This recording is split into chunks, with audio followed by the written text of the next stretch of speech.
Donc j'ai décidé de faire cette petite vidéo sans script pour vous expliquer l'utilisation de ce que j'appelle l'outil. Donc il y a quelque chose de fondamental à comprendre, c'est que en anglais, si on veut vraiment améliorer son niveau, il faut utiliser sa capacité à s'exprimer, surtout à l'écrit au début, parce que je vous avoue que si vous savez pas prononcer les mots, c'est un peu difficile de parler.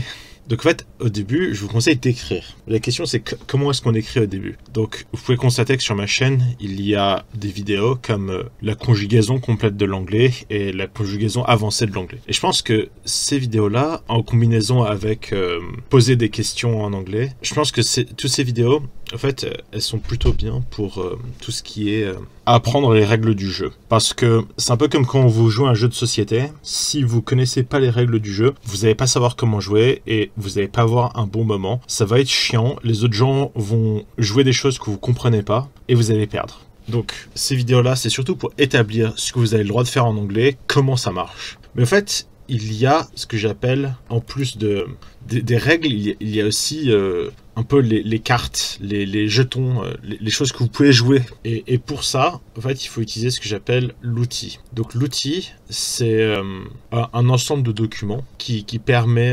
en fait, c'est par catégorie. Donc il y a essentiellement deux grandes parties qu'il faut maîtriser.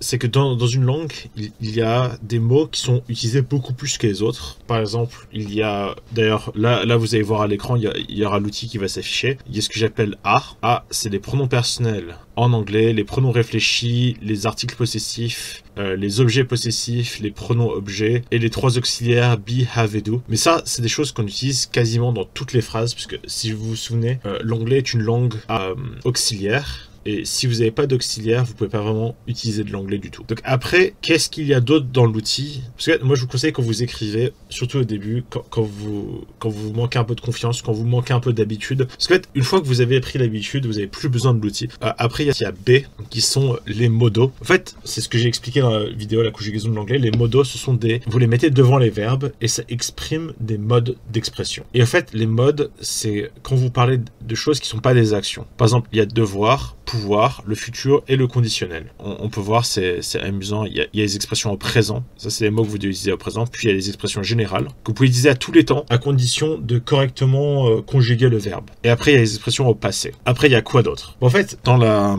vidéo, poser des questions, il y a le schéma de la question de base, qui utilise juste l'auxiliaire. Il y a les mots interrogatifs. En fait, en anglais, tous les mots interrogatifs prennent un W. Donc, on appelle ça aussi mot à W. Et c'est très important pour poser des questions. Et poser des questions, c'est quand même une partie importante de la langue. Parce que quand vous voyagez, vous finissez toujours par poser des questions. Quand tu es à l'aéroport, tu demandes où est la porte machin? Où sont les toilettes? Il y a plein de questions à poser comme ça. Après, il y a la colonne, il y a le groupe D qui sont les déterminants. Donc, il faut savoir que les déterminants, c'est super important, surtout en français et en anglais. Parce que le mot le plus utilisé du français, c'est le. Et le mot le plus utilisé de l'anglais, c'est the. D'ailleurs, ça sonne un peu pareil. En gros, les déterminants, il y en a dans toutes les phrases, il y a des déterminants. Par exemple, là, j'ai mis D. D'ailleurs, chose amusante, en anglais, il n'y a pas de D. Hein, donc, si tu mets juste un S à la fin du nom, ça, c'est une source de faute. C'est une source de panique et de faute énorme pour les gens qui viennent du français. Après, il y a le vocabulaire de structure. Donc, dans le vocabulaire de structure, il y a beaucoup de mots très importants. Par exemple, il y a enough qui veut dire assez, suffisamment. Il y a sinon, il y a parce que, il y a plus tard, il y a faux, il y a ici. Il y a plein de choses très importantes. Il y a trois mots qui manquent. Il y a hence, qui veut dire donc, qui peut s'ajouter à so et therefore. Après, il y a very, qui veut dire très. En gros, je suis très grand. I am very tall.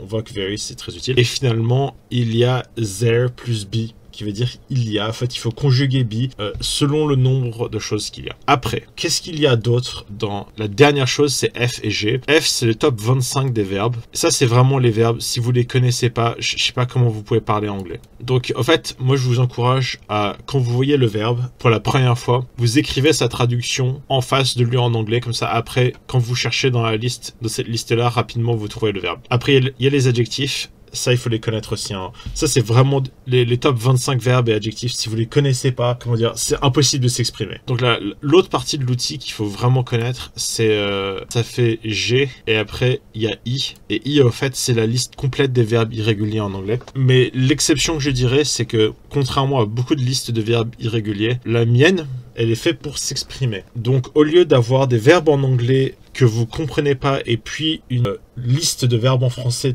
dans le désordre qui ne respectent absolument pas l'ordre alphabétique. Ma liste est organisée différemment. Ça fait français, puis les 3 formes, parce que les verbes irréguliers ont toujours 3 formes. Il y a la base verbale, ce qui est l'équivalent du verbe conjugué au présent sans la terminaison S de la 3e personne. Le passé, qui est utilisé que au passé simple, puis le participe passé. Et le participe passé, il est utilisé au temps parfait, et les temps parfaits, c'est très important. Si vous voulez plus de détails à propos de tout cela, vous pouvez regarder mes 2 vidéos sur la conjugaison. Et puis, la dernière chose qu'il y a vraiment dans cet outil, c'est l'alternative. C'est qu'en fait, si vous vous répétez trop, c'est vraiment dégueulasse en anglais, donc il faut pas trop se répéter. Donc, vous voyez, pour chaque verbe, enfin pour la vaste majorité des verbes, il y a un synonyme. Donc, par exemple, pour abandonner, quit, tu peux dire to give up. Après, abandonner, quand tu abandonnes quelque chose, tu le forsake ou tu le cast aside. Donc, vous voyez comment il y a des synonymes. Et en fait, mais vous allez me dire, si vous avez suivi depuis le début, vous avez vu, on a vu des pronoms, on a vu des mots de structure, on a vu des verbes, on a vu des articles. La vraie question, c'est qu'est-ce qui manque encore pour pouvoir s'exprimer en anglais? Et la chose qui manque, ce sont les noms. C'est pour ça que après le I, il y a le J. Et le J, c'est une liste de noms. C'est les noms les plus utilisés de la langue anglaise. Donc vous voyez, il y en a 5 pages.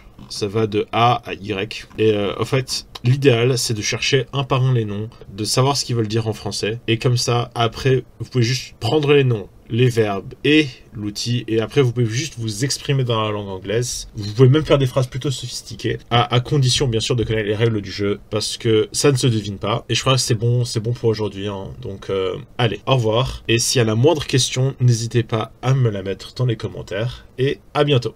Je viens de penser que c'est peut-être une bonne idée de vous donner un exercice à faire. Donc l'exercice, c'est de rédiger un paragraphe de 500 mots en anglais et de le poster en commentaire. Ça peut être votre journée, le résumé d'un film que vous avez vu, ou juste un écrit créatif, une petite histoire, quelque chose comme ça. Et le but, c'est de vraiment s'exprimer en anglais.